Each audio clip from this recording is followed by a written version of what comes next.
Why is Ethiopia so rich?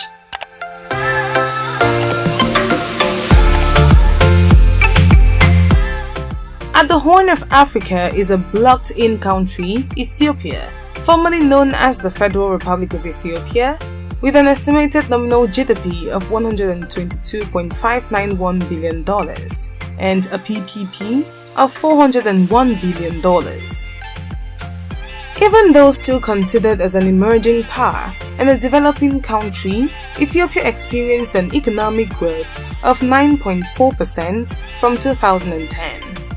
To better understand Ethiopia's success story, it is necessary to have brief knowledge of where the modern Ethiopia we see today came from. In its recent multinational and border state, Ethiopia was formed under the conquest of Emperor Menelik II. The Derg, a military junta, took power in 1974, and after their collapse in 1991, the country was dominated with a new constitution and ethnic-based federalism by the Ethiopian People's Revolutionary Democratic Front, EPRDF. The country has remained a centralized regional power while under monarchical rule since the appointment of Abiy Ahmed as Prime Minister, and its today's economy is based on mixed market orientation. It is the second most populated country in Africa and the 12th most populated in the world, with a population of over 117 million people. Despite its low per capita gross national income, Ethiopia has been one of the fastest growing economies in the world over the past 15 years. However, the country's consistently high economic growth in recent times has resulted in positive trends in poverty reduction in both urban and rural areas. Welcome to Think Rich Africa, the community which brings to you entrepreneurial, business, and personal development content to educate, motivate, and inspire you. We strongly believe that entrepreneurship, rather than global PT, is the key to Africa's growth and development. And we thereby introduce you to our special African development playlist. So if you're African and aren't subscribed to our community, you're missing out. Ethiopia's capital. Addis Ababa, often referred to as the political capital of Africa because of its diplomatic, historical, and political significance for the continent, is Ethiopia's sprawling capital, bordering the Great Rift Valley in the highlands. It is headquarters of major international organizations like the African Union and the United Nations Economic Commission for Africa, ECA. The city is specially surrounded by the zone of Oromia, and its population is made up of people from different parts of Ethiopia. The city's Human Development Index is high, and it is known for its lively culture, well-built fashion scene, high involvement of youths, growing art, and for having the most rapid economic growth.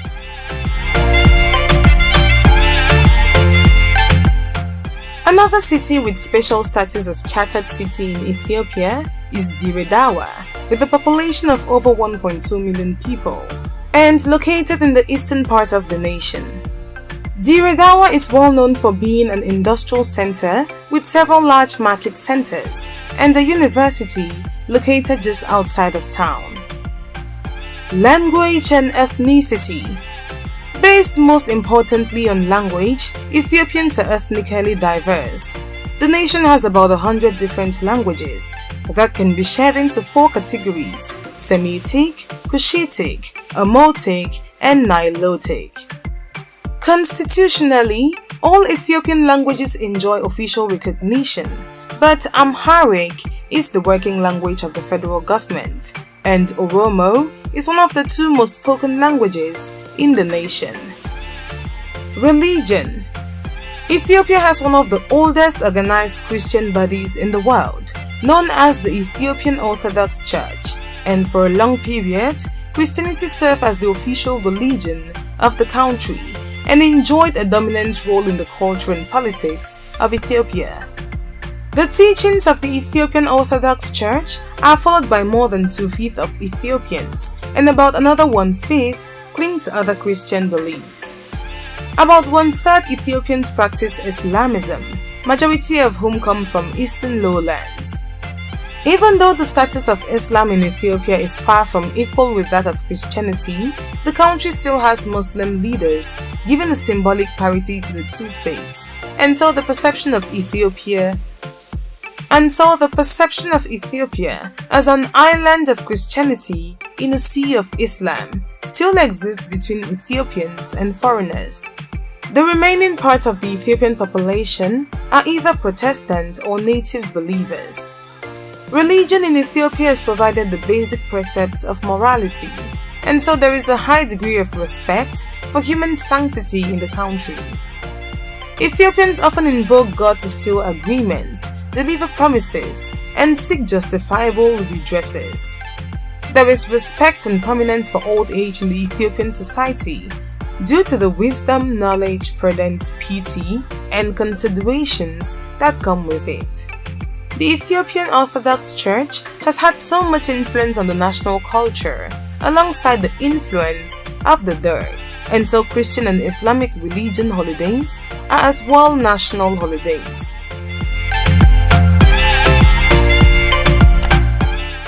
Demography.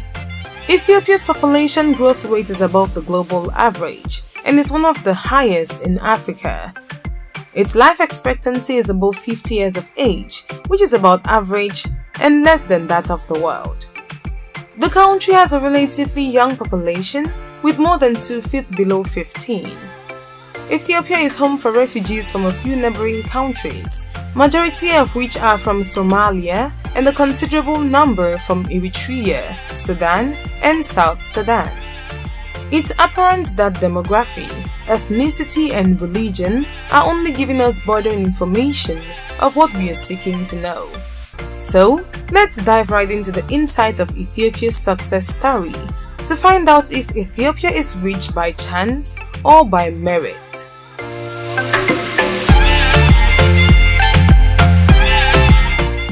Economy. During the rule of Haile Selassie I, Ethiopia enjoyed a little bit of an unbound enterprise. There was advancement in production and export of cash crops, like coffee, and an establishment of import substituting manufactures, like footwear and textile. After the Second World War, tourism, insurance, banking, and transport started contributing more to the country's economy. During the rule of the Derg regime, all means of production were nationalized, which included land, housing, farms, and industry. Conditions in the rural areas of Ethiopia keep improving due to the attention the government is giving to rural development. Also, Ethiopia has had an established diplomatic relationship with the US, which is important, complex, and focused on 4 broad goals, which are to protect American citizens, to strengthen democratic institutions, and expand human rights, spurring broad-based economic growth and promoting development, and finally, advancing regional peace and security. This relation has contributed to the growth and development of Ethiopia. Also, the World Bank is assisting the fight of poverty and stepping up living standards in Ethiopia. It is also their goal to promote rapid economic growth and improve service delivery in Ethiopia. They've been working hand in hand with the Ethiopian government to find a solution to the drought affecting the lowland areas. Agriculture, forestry, and fishing. Even though soil erosion, overgrazing, and deforestation has severely damaged the country's plateau, Ethiopia's most encouraging resource is its agricultural land. Most of the reserved land is located in the part of the country with favorable climatic conditions for intensive agriculture. Furthermore, Ethiopia is one of the very rich countries in Africa in number of livestock, with cattle inclusive. Livestock raising in the country potentially meets the demand of national as well as international markets when grazing land and breeding are well managed. 3 types of agricultural activities are carried out in Ethiopia, which are the subsistence smallholder sector, which produces most of the staple grains like wheat, barley, oats, corn, millet, and also pulses such as chickpeas, peas, beans, and lentils. The second type of agriculture is cash cropping, which produces coffee, beeswax, oilseeds, sugarcane, and cat. Coffee is native to Ethiopia and its export is the most important in the country. And lastly, the third agricultural activity, which is essential in the peripheral lowlands, is livestock raising. Primarily, artisanal fishing also occurs in the country's rivers and inland lakes. Although the fishing industry in the country is small, lacks adequate technology for export production, small-scale operators still produce and sell locally. Resources and power. Even though small as compared to agriculture, minerals play a role in Ethiopia's economy. Gold is found in mines in Kibber Mengist in the south, platinum at Yubdo in the west, and tantalum in the south-central part of the country. Gemstone deposits, niobium and soda ash are also mined within the country, while exploration for other potential minerals, including petroleum and natural gas, that can be mined is going on. Rock salt is also found in Denakil Plain, as well as quarried building materials such as marble. The most important source for industries and minor cities in Ethiopia is hydroelectricity, which is generated at a number of stations, which include the Awash River, the Blue Nile, the Omo River, and the Shebele River, and others. Some hydroelectricity projects have shown considerable controversy, and even with all these already functioning stations, Ethiopia's full potential has not yet been exploited. In rural areas, wood and charcoal are the primary energy sources. However, the country's long dependence on these primary energy sources has contributed to the depletion of trees, resulting in very little or no forest, and so the government has ongoing projects for the expansion of hydroelectric power in order to increase access to electricity in rural areas as well as export to other countries. Manufacturing. More so, 1/10 of Ethiopia's GDP comes from modern manufacturing, whose products are basically for domestic consumption. Among the most essential products are processed food and beverages, textiles, tobacco, leather and footwear, and also chemical products. In offering non-farm employment, the cottage industry and small enterprises, which produce consumer goods like furniture, utensils, construction, woven fabric, jewelry, poultry, baskets and leather crafts, some of which reach the tourist markets, are more important than industrial manufacturing.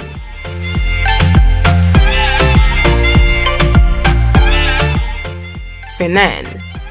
Ethiopia has a national bank known as the country's central bank, which issues national currency, the birr, and is also responsible for the regulation functions. Among the many commercial banks located in Addis Ababa is the Commercial Bank of Ethiopia, which is the largest commercial bank in the country, with branches all over the country. Loans for agriculture, livestock and investment, and even manufacturing are being provided by the Development Bank of Ethiopia. However, many financial institutions extend their loans for business and real estate development. Trade. Exportation in Ethiopia is almost entirely for agricultural products like coffee, which is the primary foreign exchange earner. Other products for exportation include cat, hides and skins, oilseeds, live animals, and gold. While chemical products, machinery and transport equipment accounts for most of the value of imports. Ethiopia has an established significant trade partnership with Saudi Arabia, China, and the United States. Services. About 2/5 of Ethiopia's GDP comes from the service sector. Even though tourism was lessened during the Derg rule period, Ethiopia once more promotes tourism potentials of historical wonders such as the churches of Lalibela, the Gondar castles, and the antiquities of Aksum. Equally, the diversity of Ethiopia's people, their culture and the natural beauty of their land is also attractive. Labor and taxation. According to Ethiopian law, all workers in the country are allowed to participate in unions, except civil servants. Also, the country has labor organizations like the Confederation of Trade Unions, which is an umbrella of a number of autonomous federations and is the largest in the country as compared to the also projecting Ethiopian Teachers Association. More than half of Ethiopian government's budget typically comes from tax revenue, and so improvements have been made in the collection of essential taxes like import duties, income/profit tax, and sales tax, which have contributed to a rise in the tax revenue.